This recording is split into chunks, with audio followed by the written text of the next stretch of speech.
정부가 6월 17일 부동산 대책을 발표하였습니다. 오늘은 대출 규제 및 새로 발표된 부동산 규제에 대해 총정리해 보도록 하겠습니다. 정부는 전세를 끼고 주택을 매입하는 갭 투자에 대해 강력하게 규제를 한다고 합니다.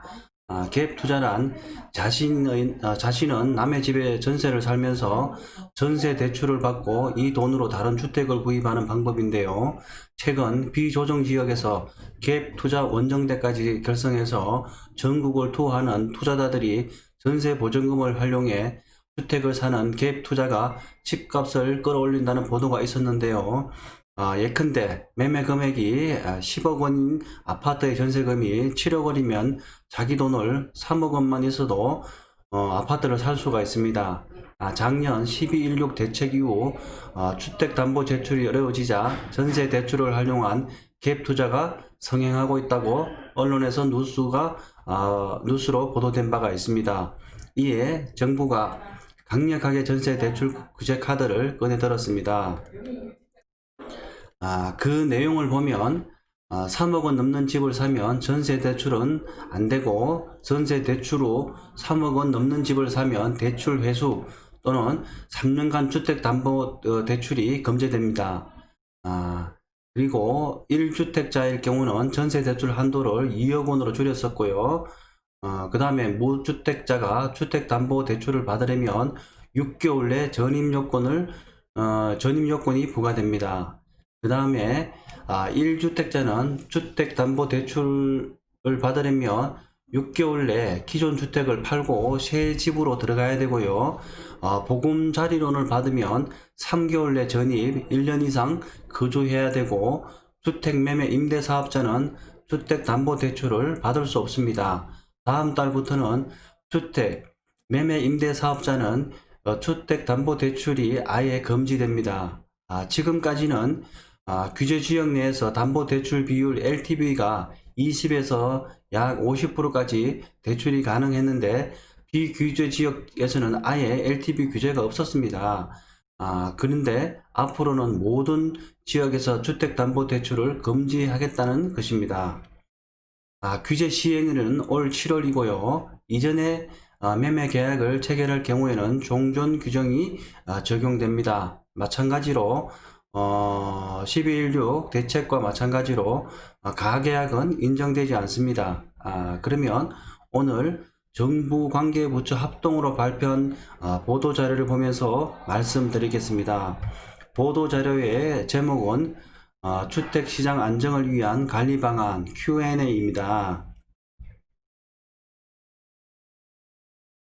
첫 번째 질문이네요. 이번 대책 추진 배경은 이렇게 되어 있는데요. 작년 12.16 대책 이후 서울 주택시장은 대체로 안정세를 회복했으나 6월 이후 상승 전환하였고, 수도권 및 지방 일부 지역은 과열이 지속되고 있습니다. 특히 역대 최저 수준 금리와 유동성이 급격한 증가로 투기 수요의 주택시장 유입 가능성이 큰 상황으로 비규제 주역으로 투기 수요 유입 차단을 하고, 법인 매수 및 갭 투자 방지하며 서울 내 개발 호재 관리 등 불안 요인에 대한 선제적 대응이 필요했다고 합니다. 두 번째 질문은요, 이번에 대책으로 시장이 다시 안정될 것인가 라는 어떤 질문인데요. 서울시 개발 호재 관리, 수도권 및 일부 지방 규제 지역을 확대하고 법인 매수 및 갭 투자 방지를 위한 대출, 세제 개편을 통해 시장 전반의 불안 요인이 차단되면 시장은 안정화될 것으로 판단하고 있는 것 같습니다. 아울러 12.16 대책에서 발표한 종부세 세율 인상, 양도세 장기 보유 특별공제 요건 강화 등 후속 입법을 신속히 완료하여 시장 안정을 위한 기반을 확고히 하겠다고 합니다. 향후 시장 동향을 지속적으로 모니터링하고 필요하다면 언제든지 강력하고 적극적인 조치를 이어갈 것이라고 하네요. 세 번째는 근본 지정하는 규제 지역에 대한 효력은 언제부터 발생하냐라고 되어 있는데요. 6월 19일이 간보에 게시할 예정인데, 간보 게시일부터는 효력이 발생합니다. 네 번째는 8월 이후 전매 제한 기간이 강화되는 수도권 및 광역시는 규제 지역 지정 시 전매 제한 강화가 즉시 적용되는가 여부인데요. 투기 과열 지구 및 조정 대상 지역으로 지정된 지역은 관보 게시일인 6월 19일부터 즉시 강화된 전매 제한 규정이 적용된다고 합니다. 전번 신규 지정된 투기 과열 지구 및 조정 대상 지역에서 6월 19일 이후 분양권을 취득한 경우 소유권 이전 등기 시까지 전매가 불가능합니다. 그러면 다섯 번째, 토지거래허가구역의 지정 효과는 이렇게 질문을 했네요. 이 질문의 답변은 허가구역에서 허가 대상 면적, 주거일 경우는 18제곱미터, 상가일 경우는 20제곱미터를 초과할 경우에 토지 취득을 위한 계약을 체결하고자 하는 자는 사전에 관할 구청장의 허가가 필요하다고 합니다. 허가를 받은 경우 일정 기간 허가받은 목적대로 이용할 의무가 발생하는데요. 특히 주거용 토지의 경우 2년간 실거주용으로만 이용 가능하며 2년간 매매나 임대가 금지됩니다. 용도별로 해서 2년부터 5년까지인데요. 현상 보존용일 경우는 개발 금지, 토지일 경우에 5년간 이 목적대로 사용해야 됩니다. 그 다음에 여섯 번째, 안전진단과 관련하여 어떤 단지들부터 강화된 기준이 적용되는지인데요.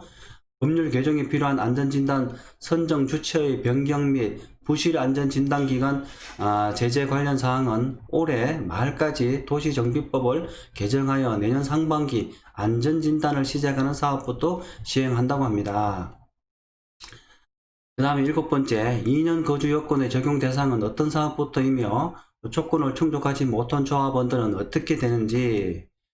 거주 요건은 법 개정 후 조합 설립 인가를 신청하는 사업부터 적용되므로 이미 조합원 지위를 획득한 자에 대해서는 적용되지 않는다고 합니다. 그 다음에 조합원 분양을 위한 2년 이상 거주 요건은 어떻게 적용되는지.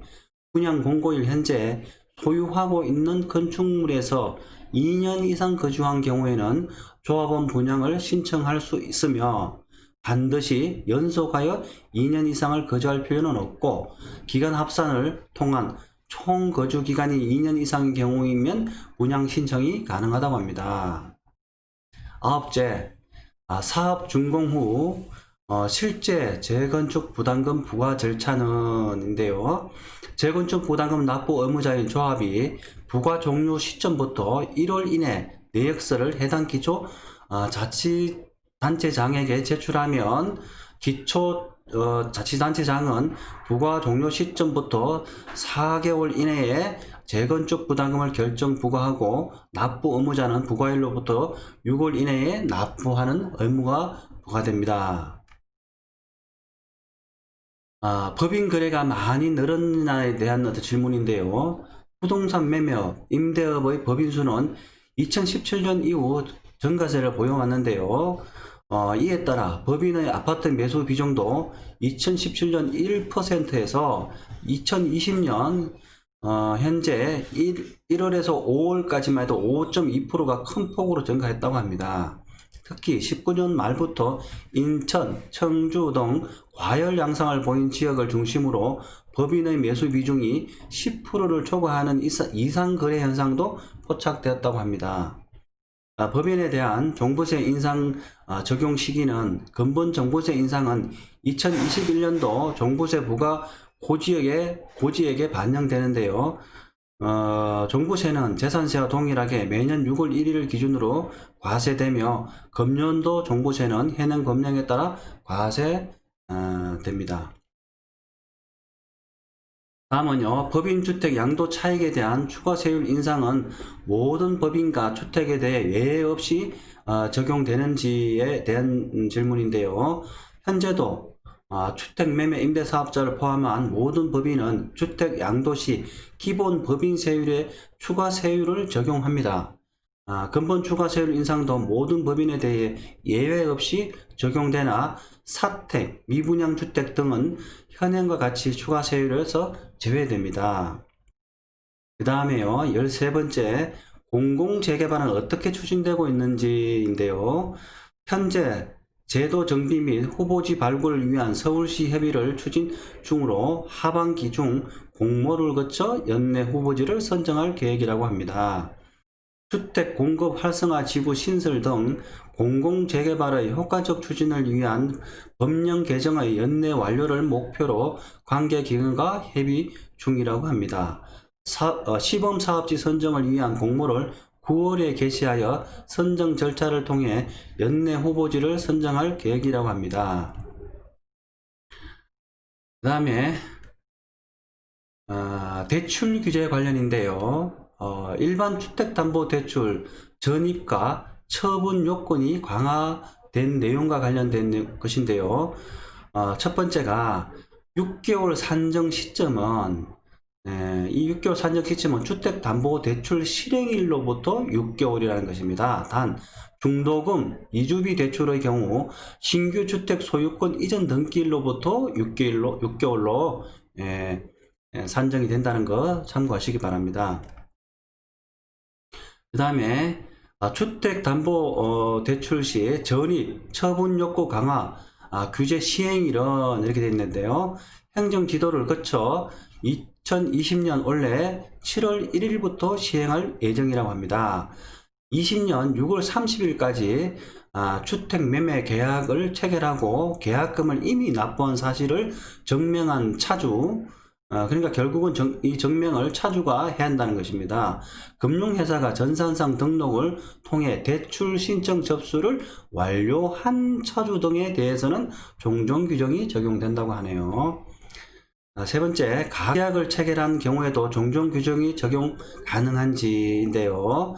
결론은 적용되지 않습니다. 이 가계약은 계약이 성립 요건이고 효력 발생 요건이지만 실질적으로 여기에 대출과 관련돼서는 관계없고 결국은 종종 규정이 적용되지 않습니다. 네 번째, 전입하지 않은 경우 어떻게 되는가라는 내용인데요. 대출 약정 위반으로 기한의 이익이 상실되어 대출 상환이 필요하고요. 또한 차주는 향후 3년간 주택 관련 대출을 받는 것이 제한된다라고 되어 있네요.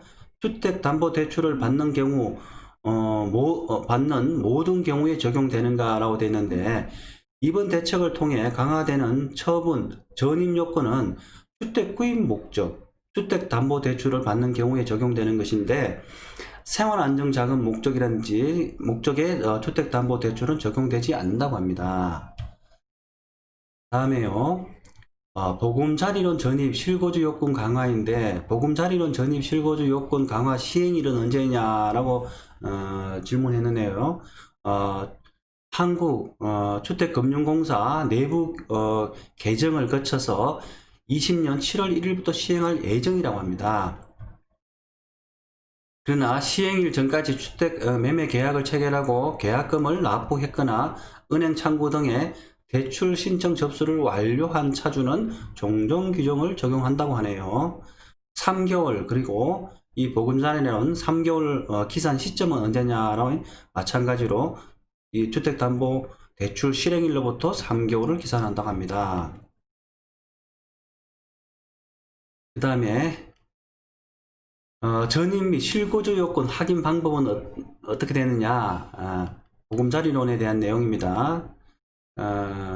차주가 대출 실행 시점 또는 대출 실행 후 3개월 내에 전입 후 전입세대 열람을 은행에 제출을 해야 한다 하고요. 그 다음에 실거주 유지는 현행 디딤돌 대출의 확인 방식과 동일한데요. 한국주택금융공사는 대출 실행 후 일정 기간이 지나면 전입 여부를 조사할 수 있으며, 약정을 위반하여 전출한 것이 확인된 경우에는 기한 이익이 상실되는 조치를 받을 수 있습니다. 그 다음에 주택 매매, 임대사업자 주택담보대출 금지 관련 내용인데요. 해당 내용의 첫 번째는 운전자금, 시설자금 관계없이 모두 적용되는지, 결론은 모두 적용됩니다. 그래서 시설자금 뿐만 아니라 운전자금용으로도 주택담보대출은 받을 수 없습니다. 주택매매 임대사업자 주택담보대출 금지 관련 두 번째 내용에 이미 사업자 등록을 한 경우에도 모두 적용되는가? 주택매매업 임대사업자 등록을 한 경우라면 조치 시행일 7월 1일 이후에는 금융권에서 주택매매 임대사업자로서 주택담보대출을 받을 수 없습니다. 조치 시행은 언제인가? 7월 1일부터 시행될 예정입니다. 그 다음에 주택매매 임대사업자의 주택담보대출을 전면 차단할 경우 임차 보증금 반환 목적 대출도 금지되면서 임차인이 보증금을 반환받지 못하는 경우 발생하지 않는가라고 되어 있는데요. 임차인 보호 위에 주택매매 임대사업자가 2020년 7월 1일 전까지 취득한 주택을 담보로 하는 임차 보증금 반환 목적 대출은 허용된다고 하네요. 투기 과열지구 3억 원 초과 아파트 신규 매입 시 전세 대출을 제한하는데요. 그 내용의 첫 번째가 투기 과열지구 내 3억 원 초과 아파트 신규 매입 시 신고 매입 시입니다. 신규 매입 시 전세 대출 보증 이용 제한 대상은 규제 시행일 이후 매입한 아파트가 주택 가격의 KB 시세 등을 기준으로 시세 3억 원을 초과하고 투기 또는 투기 과열 지구에 속해 있는 경우라면 규제 대상에 포함됩니다. 투기 과열 지구 3억 원 초과 아파트 신규 매입 전세 대출 제한에 대한 내용 중 두 번째는요. 3억 원 초과 아파트 신규 매입 시 전세 대출 보증 이용 제한 강화 시행일은 언제냐? 보증기간의 내부 개정 및 은행 전산 개발 등을 거쳐서 조속한 시일 내에 시행할 예정이라고 합니다. 기존 전세 규제 시에는 발표부터 시행일까지 1개월 여가 기간이 소요됐는데 시행일 이후 대출 신청분부터 적용할 것이며 시행일 전 전세 계약을 이미 체결한 경우 종종 규정이 적용된다고 합니다. 그 다음에 전세 대출 제한 규제 적용의 예외 조건이 없는지 1216 대책 시 인정된 불가피한 실수요 등에 대해서는 동일한 법 내에서 인정될 계획이라고 하는데요. 1216 등의 주요 실수요 예외 요건을 참고로 들어보겠습니다. 그 첫 번째가 직장 이동, 자녀 교육, 부모 봉양 등의 실수요로 시, 군 간 이동할 경우 서울 또는 광역시 내 이동은 인정하지 않고요. 전셋집과 구입주택 모두에서 전세 실거주 시 대출 보증은 허용합니다. 또한 해수 규제의 경우 투기 과열지구의 대부분의 아파트가 3억 원 이상인 점을 감안하여 정상적인 전세에서 자가로 이동하는 주거 사다리 이용을 저해하지 않도록 일부 추가적인 예외도 인정할 계획인데요. 예를 들자면 매입한 아파트에 기존 세입자의 임대차 계약 기간이 남아있는 경우 해당 기간까지만 회수 규제에서 유예한다고 이렇게 발표를 하고 있습니다. 그 내용 중에 네 번째는요. 규제 위반으로 대출 회수 조치가 이루어진 차주에 대한 불이익 조치는 근본 규제 위반으로 대출 회수 조치가 이루어진 차주는 전세 대출 원리금 상환 의무가 발생하고 연체 정보가 등록될 것이며 연체 이자 등 불이익이 부과됩니다. 기한 이익 상실로부터 연체 차주로 등록되면 신용 등급이 불이익되고 대출 한도가 감소하는 등 두 번째는요, 연체 3개월 등 경과 시에는 채무 불이행자로 등록되고 그 내용은 금융권 대출 이용이 불가하게 되는 것입니다. 또한 향후 3년간 주택 관련 대출 이용이 제한됩니다. 기타로서 근본 규제 지역으로 신규 지정되는 지역의 경우 언제부터 해당 규제 지역의 대출 규제가 적용되는지요. 규제 지역 신규 지정 효력 발생일은 6월 19일부터 바로 적용되고요. 단 6월 18일까지 금융회사에 대출 신청을 완료한 차주 등의 경우 규제 지역 신규 지정 이전의 규제가 적용됩니다. 그리고 기타에서 두 번째는요, 근본에 새로 투기 과열지구로 지정된 지역의 15억 초과 아파트 대출 담보대출은 언제부터 금지되는 것인지, 규제지역 지정 효력 발생일 6월 19일부터 주택 구입 목적, 주택담보대출과 임차보증금 반환 목적 주택담보대출은 금지됩니다. 1216 대책의 상황인 것을 참고하시기 바랍니다. 다만 임차인 보호를 위해 6월 18일까지 취득 한 주택을 담보로 하는 임차보증금 반환 목적 주택담보대출은 허용한다고 합니다. 여기서 앞서 지금 투기 또는 투기 과열지구 등등 새로 신규 규제 대상 지역으로 포함된 내용 포함해서 다시 한번 정리하면 무주택자 투기 과열지구 내 주택담보대출을 받는 경우는 주택가격에 관계없이 6개월 내 전입이 의무가 필수이고요.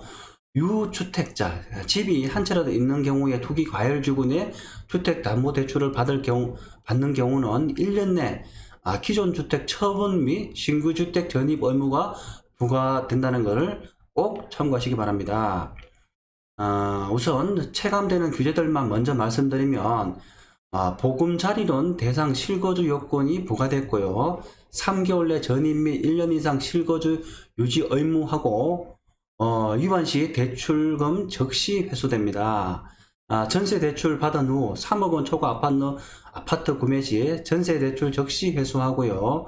한국주택금융공사 1주택자 대상 전세 대출 보증 한도도 2억 원 이하로 조정되었고요. 서울 및 투기과열지구 전역의 자금 조달 계획서가 거래 가액 무관하게 금액에 과거에는 3억 이상이었는데요. 금액에 무관하게 모두가 제출해야 되고요. 1가구 2주택자는 주택 신규 대출, 주택담보대출 금지 LTV가 아예 0%로 됩니다. 투기 수요 근절과 실수요자 보호라는 원칙 아래 주택 시장 과열 요인을 차단하고 기존 대책의 후속 조치를 차질 없이 추진하는 관점에서 이렇게 1가구 2주택자에 대해서도 강력하게 규제책을 들었습니다. 그러면 비규제 지역에 집중되는 투기 수요 유입을 차단하기 위해 수도권, 대전, 청주 대부분의 지역을 조정 대상 투기 과열 지구로 지정을 했는데요. 과천, 성남시 분당, 성남시의 수정구, 광명, 하남시, 용인 수지, 용인 기흥, 화성 동탄, 인천 연수, 인천 남동, 인천 서구, 대전, 대구 수성, 세종 등의 여기 투기 과열지구로 포함됐다고 알고 계시기 바랍니다. 그 다음에 개발 호재로 인하여 상승이 우려되는 서울 국제교류 협력지구 인근 지역에 대해서도 토지거래 허가구역으로 지정할 것을 추진하고 있고요. 갭 투자를 차단하고 실수요자를 보호하기 위해서 규제 지역의 주택담보대출 실수요 요건 및 전세자금 대출 규제를 강화한다는 내용이고요. 그 다음에 재건축 안전진단의 투명성과 공정성을 높이고 정비사업 조합원의 지위 요건을 강화하는 등 정비사업 규제를 대폭 정비한다는 것입니다. 그 다음에 주택, 매매, 임대사업자의 주택담보대출의 레버리지를 활용한 투자 유인을 억제하고 과세 체계를 정비하여 법인을 통한 세금 회피를 차단하겠다는 것입니다. 그리고요, 12.16 대책 및 수도권 주택 공급 기반을 강화하는 방안의 후속 조치를 조속히 차질 없이 추진한다는 그러한 내용들이 주된 내용입니다. 자, 좀 내용이 길고 그동안에 현 정부 들어서서 약 한 20번 정도의 주택 또는 특히 부동산 전반적인 규제책들이 발표됐는데요. 헷갈리고 또 이해 안 되는 부분이 있을 텐데요. 필요하시면 다음에 좀 더 세부적으로 간략하게 또 한 번 더 내용을 전달할 수 있도록 하겠습니다. 감사합니다. 오늘은 여기까지 하겠습니다.